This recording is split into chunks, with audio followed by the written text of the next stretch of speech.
Buenos dias, comrades. This is getaway day here in Quito.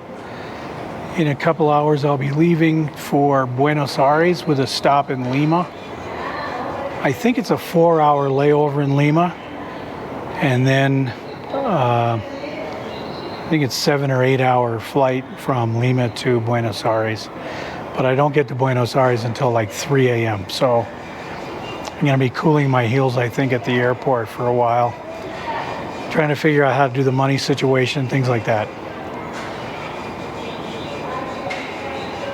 The check-in process here was confusing for me, and I think I made a nuisance out of myself at the check-in counter. I couldn't get my electronic boarding pass to work on the self-check-in machines. And then every person I asked pointed me to some other line.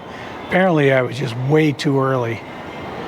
But this is another reason I should have spent some time working on learning how to speak Spanish. If I knew how to speak even a little bit of Spanish, that would have helped a lot.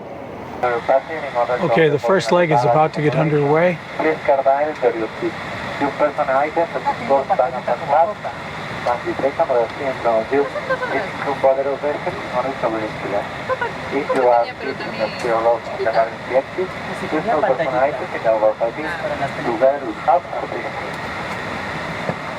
And as I think about this, it's going to be a really long day.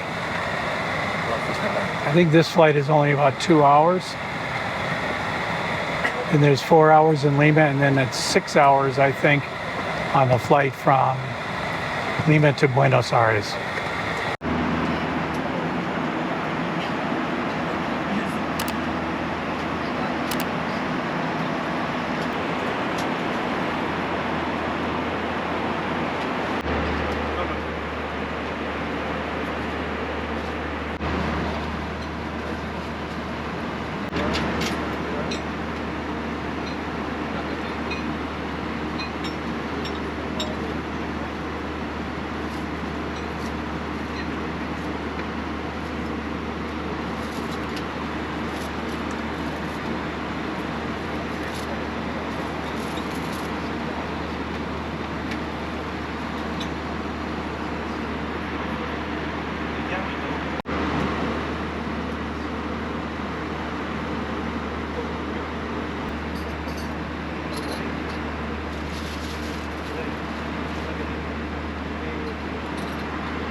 Welcome to Lima, Peru.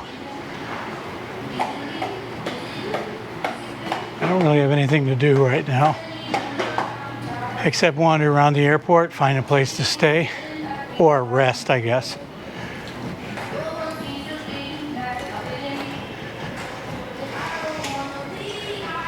I know there's probably going to be another meal on the flight to Buenos Aires, so even though I'll probably find something I'd like to eat, I don't have any Peruvian money.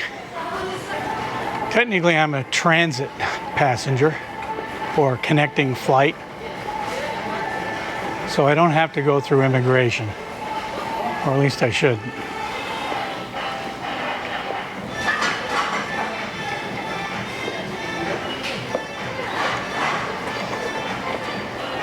It's a maze trying to get through the duty-free area. I just don't get this. I think I've commented on this once before. I really don't understand the attraction of duty-free anything. I don't get it. I don't know how it works. But they certainly don't want you to miss it. This is the time in the trip where you start to wonder, how in the world did you book something like this? It seems, so far, my experience with flying around in South America is that nothing arrives anywhere during the day. They might take off during the day, but they arrive late at night. For example, when I flew from Scranton to Quito. I arrived in Quito at midnight. When I flew, like what I'm doing right now, when I fly from Quito to Buenos Aires, I'm arriving in Buenos Aires at 3 a.m. And when I looked, there were no flights that actually arrived at a sensible time during the day. But I've only had 2 flights in South America. I'm not the most experienced flyer in that sense. But something like this reminds me of my very first long trip on an airplane. It was when I took a job to work overseas in Malaysia in 1982. It was November.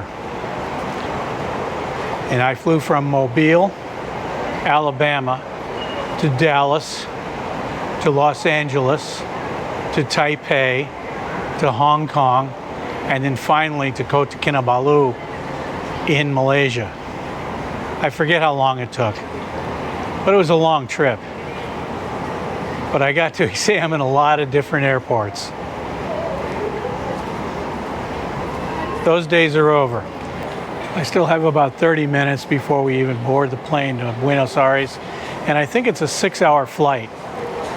So I should be able to get some sleep on the plane, and I'm also looking forward to one more free meal. Well, not really free, but another meal. I've managed not to give in and go to a restaurant here at the airport. More as we board.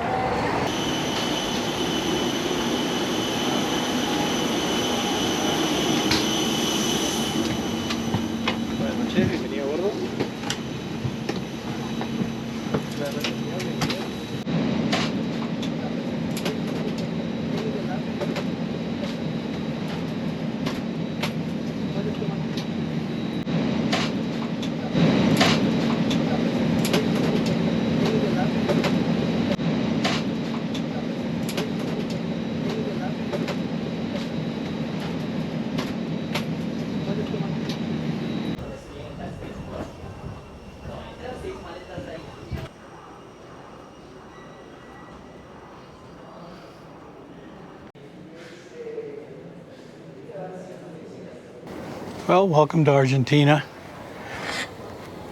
The 6-hour flight wasn't exactly 6 hours, but it was only like 3 or 4 hours, but there was a time change. I think that's why it registered me as getting in as 3 a.m. It's about 3 a.m. right now.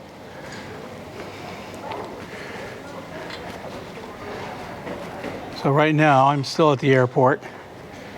And I've got to find a place, after I go through customs, I got to find a place to cool my heels until I can actually get an Uber into town and check into the Airbnb. Well, as you can see, even at 3 a.m., the Buenos Aires airport seems to be hopping. So I think I'm going to be okay. I flew into Singapore once and it was late at night. The place was deserted. I was practically the only one there. That's not going to be the case here. Okay, here's the plan. You're probably wondering why I don't just get a taxi into town. That's because it's 3 a.m. and I can't check into my Airbnb until 11. So I'm cooling my heels here at the airport until then. I talked to my host. Normally check-in is around 3, but I talked to him and I told him that for some reason I'm coming into Buenos Aires at 3 a.m. And as unusual as I thought that was, as I look around, it doesn't seem to be that unusual. It seems like there's a lot of people here at this hour. Many of them are getting ready to go. There are people coming in through customs and immigration. So the airport is used at this hour of the day, whereas most airports are closed by now. Well, it's now 4 hours later. The sun is up. And I think I'm just going to wander around the airport. I emailed my host and told him that I wasn't going to be able to make it early to just dump my luggage at the place. I figured, what's the point? So what I'm going to do is just hang around here. I have some video editing I can do at a Starbucks or a McDonald's or something, and then just leave here a little bit later, and then when I get to the apartment I'll be able to check right in. I didn't have a plan. I was going to dump my luggage, and then I asked myself, then what?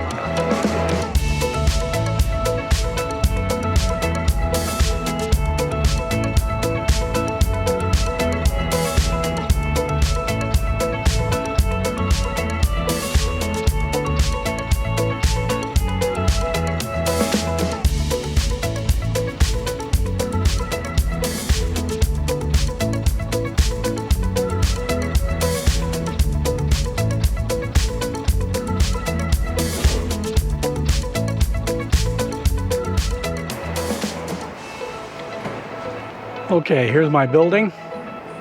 I'm going to go in, take a nap, and put a lid on this video. Thanks for watching. I'll see you in the next one. Hey folks, thanks for watching. If you like this video, please subscribe by clicking my face over there on the left. That's it for today. I'll show myself out.